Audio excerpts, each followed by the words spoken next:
Hello, everyone. It's March 10th at 2 o'clock. We will hereby open the hearing for Alpenflow OWTS variance request hearing that was continued from March 2nd, 2026, when testimony was heard from staff, the applicant, and members of the public.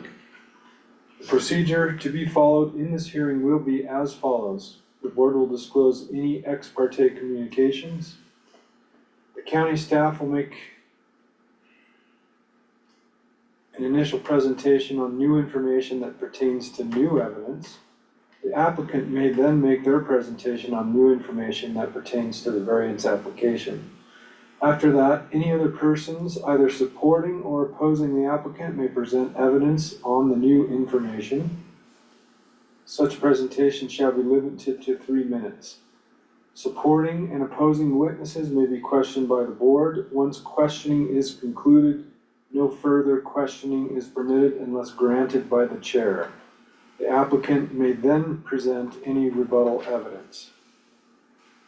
Parties and witnesses are asked not to submit evidence other than the new evidence and not to submit redundant, irrelevant, or cumulative evidence. If someone has already made the point you wish to make, simply say so. The chair will also require that all comments be made to the board and that there be no dialogue between the applicant and members of the audience. At the conclusion of the evidentiary portion of the hearing, the chair will entertain a motion to close the evidentiary portion, and the commissioners will discuss and weigh the evidence. The Board of Health will then retire. That's not applicable. The Board of Health will then make a motion. The motion may take the form of one of the following recommendations. Approve the application with no conditions, approve the application with recommended conditions, approve the application with newly identified conditions, or deny the application. Community Planning and Development shall make a record of any substantial discussion on the motion and include that in the record. The board's decision will be in the form of a finding of fact. Are there any objections to the jurisdiction of this board or the form or substance of these proceedings? Hearing none, I will now ask that each board member, if you've had any ex parte communications to disclose, and if so, please disclose them now. I've had none. Nor have I. County staff may make its initial presentation. Thank you so much. At the continuation of our last hearing, the Board of Health was asking for clarification regarding what type of well permitting is allowable on the subject parcel for the 60-acre parcel, roughly 60-acre parcel that they're asking for the variance on. And so I've had an email conversation with Jeff Davis. I believe the applicant has as well. So I sent the following email and asked for him to provide some response. So based on the conversation that he and I had, it was determined that 3 different types of wells would be available for parcels greater than 35 acres. A domestic well permit, which provides for up to 3 households and the ability to irrigate 1 acre of ground. And if that was put into an acre foot, that would be roughly 3 acre feet. A commercial exempt well permit, which would limit commercial use to 108,400 gallons per year. That's roughly 1/3 of an acre foot. Or a non-exempt well permit, which is required when the development plan exceeds the commercial usage described at the 108,400 gallons and includes the need for an augmentation plan. We also talked about the commercial exemption worksheet form. It provides guidelines. That's the form for the commercial exempt form that we talked about. It includes guidelines or rough estimates for types of consumptive use. For instance, overnight lodging would assume things like bathrooms with showers, sinks, and toilets, along with other potential kitchen uses. The commercial well is monitored by a flow meter to ensure the usage never exceeds 108,400. And then he and I specifically talked about a campground not operating year-round, having 4 flushable toilets and 2 hand washing sinks may not generate as much water as the estimates in the form. And if that's correct, could an applicant apply with different calculations that they acquired from a design professional? And so Jeff responded that everything that I had outlined as far as the well permitting is accurate. And that he would note that exempt domestic wells that allow for 3 single-family dwellings, an acre of lawn and garden, and the watering of livestock and domestic animals are not limited to an acre-foot amount, but are just limited to the uses allowed. Also concerning non-exempt permits, in this specific case, they may need a non-exempt permit if the commercial permit doesn't provide enough water for their business. But non-exempt permits are usually for parcels less than 35 acre, created after 1972. A second well on the parcel that already has an exempt well permit or a well that provides more uses than those allowed by exempt permits, such as for municipal, crop irrigation, or industrial uses. A non-exempt permit could be sought if the 108,400 gallons is not sufficient to cover their needs. And anyone can always hire a professional, but we don't require that. Usually they just verify the calculations are correct on the form and that they are under the 108,400 gallons. And he said that he'd have to check with a supervisor before issuing a permit if the numbers are different than the recommended recommendations on the form. And all businesses may vary a little bit, so the recommended amounts on the form may not be as accurate for all businesses. So basically, the subject parcel would be eligible for any one of those 3 permits, just depending on what the demand, what the uses are. And that aligned with the information that I received directly from Jeff, and I can forward that email as well. Thank you, Ann. Sure. Thank you, Ann.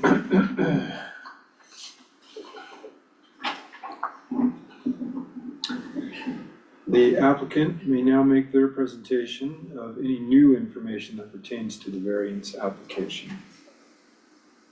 If you're ready. Thank you. Yeah, we have a lot of the same information. I have an email verification from Jeff Davis reiterating what I had understood from our prior conversations, that we limited to that 108,600 gallons, the third of an acre foot per year. If we were to go over that significantly, which based on the calculations that they provide, from 5 gallons a day per person to 50, which we don't think it would be 50, but the 5 gallons a day, any way you slice it, it's still over that 108,000 gallons, 108,600 gallons. Again, I think we talked a little bit last meeting about like using an 8 gallon a person per day estimation as an average of a flush toilet, like a modern flush toilet. So using that estimation is 480,000 gallons per year. Using a calculation that was given by staff in different meetings at 2 gallons a day per person, that would still be 120,000 gallons a year. The augmentation, so we agree with Ann's reiteration of that Division of Water Resources, plus, which is something that I know, but was not in my head, our parcel does not sit in the Lake County augmentation umbrella plan, currently in the boundary. So that is additional. That is big information. I mean, that should be, that is known. Yeah, so augmentation under the plan currently, as it currently sits, is not possible. And then we don't have any necessarily new information. Sterling has a letter that you could read, but it's not necessarily new information, it's just kind of summarizing.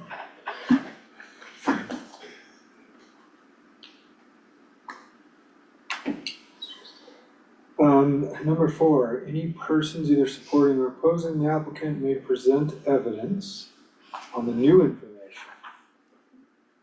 Such presentations on just the new information will be limited to 3 minutes, please. It's only me, I think, because you guys already spoke.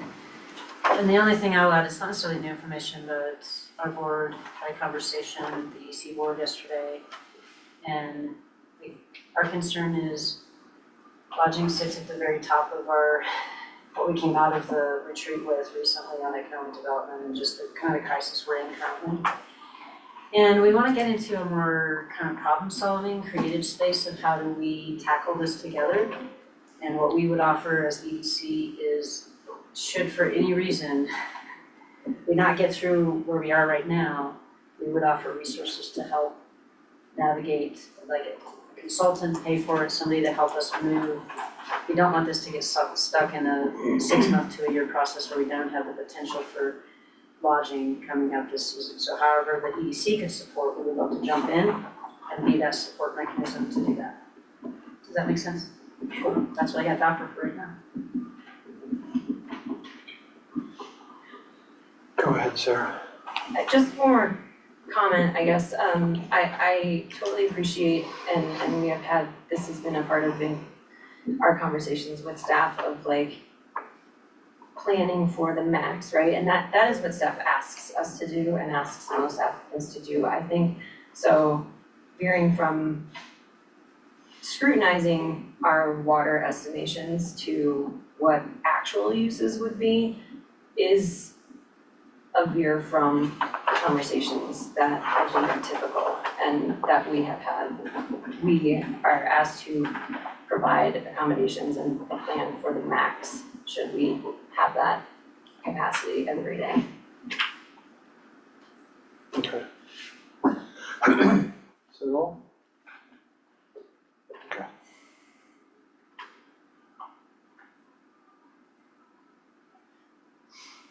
I don't think, do you have any questions? Supporting and opposing witnesses may be questioned by the board.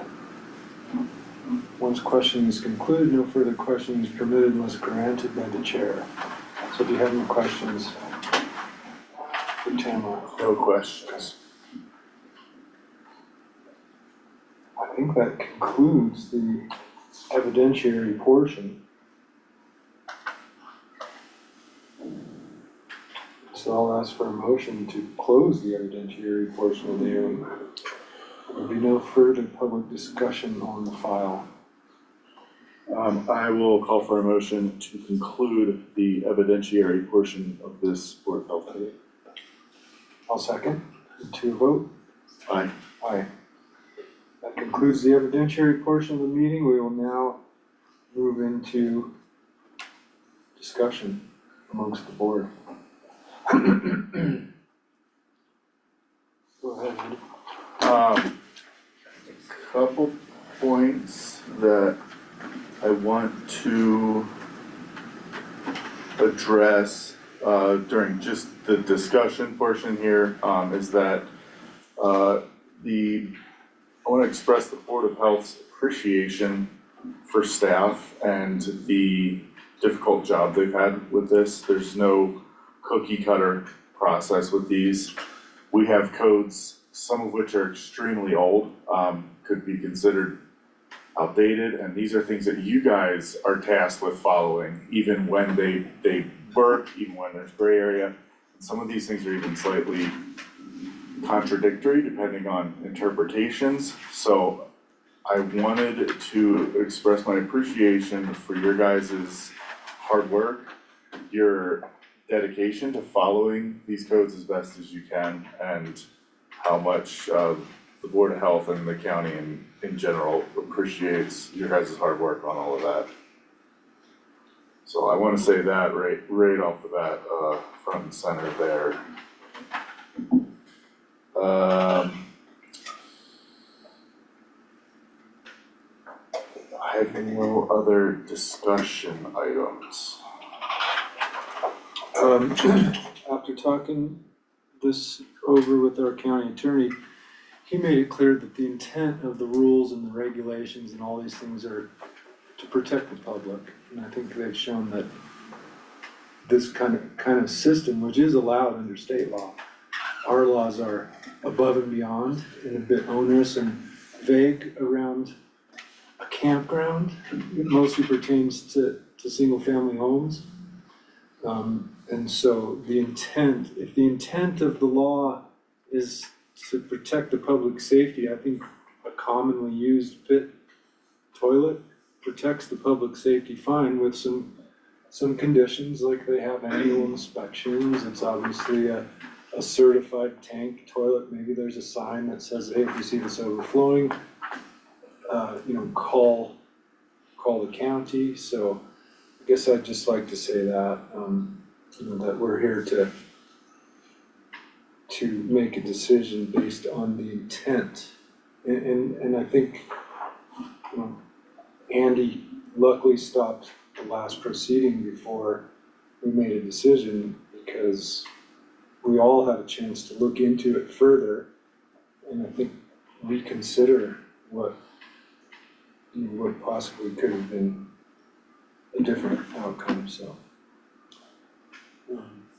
There's a lot here, I'm not gonna go through it all, but I think there's a lot of reasons for this and very few against. These are findings of fact. There's a ton of them, so yeah, like Commissioner Bullock said, I don't think we have time to go through all of them, but we could highlight a few of them that would back up a decision we would make.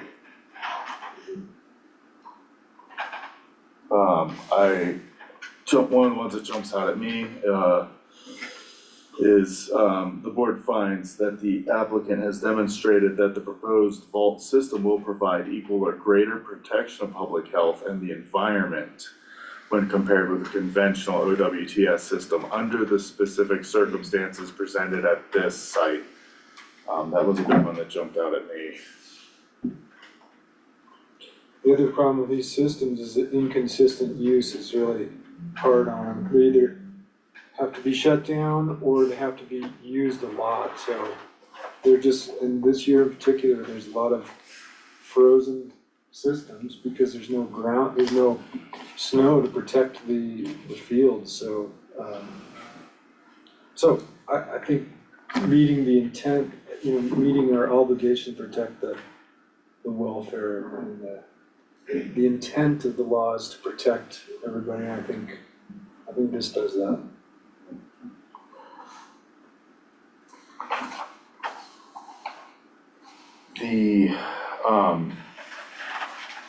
The findings of fact, are those something that should be publicly available, or? Well, that we can what have we you would do guys- based upon your decision is we would draft findings of fact and then you would have to approve those at a subsequent meeting, so. Okay, Based on the outcome, yeah, it will become a matter of. okay, And I'd also like to reiterate what Andy said. You guys, as planning and zoning, have your hands tied, and if you were making these kinds of decisions, you'd have people saying, well, why can't you make this decision or that decision? So that's where we come in, but we appreciate you holding the line. I think you guys do a great job in this case, you did a great job, and maybe one of the conditions of approval is that the applicant starts coming back to the appropriate staff and starts working with you guys in good faith. Again, maybe that was one of the issues. So that might be a request or even a condition of approval. I think we could just make that as a request and just that it might feel like people are working against you when they're just trying to do their job, and I don't think anyone has any kind of like personal beef with anything. This is just government, it's how it works. It's unfortunate sometimes when it feels like you're being singled out for something. Well, mistakes are high, or they're perceived to be high when you put a lot of investment, and then the CPD staff has investment in their jobs and the welfare of the county. So maybe this could just be a reset and we start over and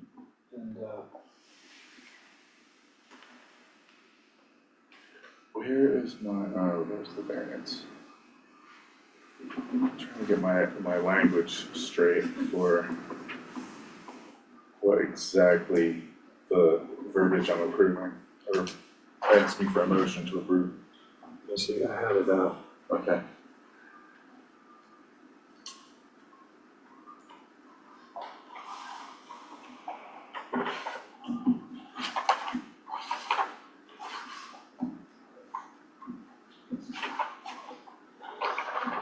I think that in conjunction Yep.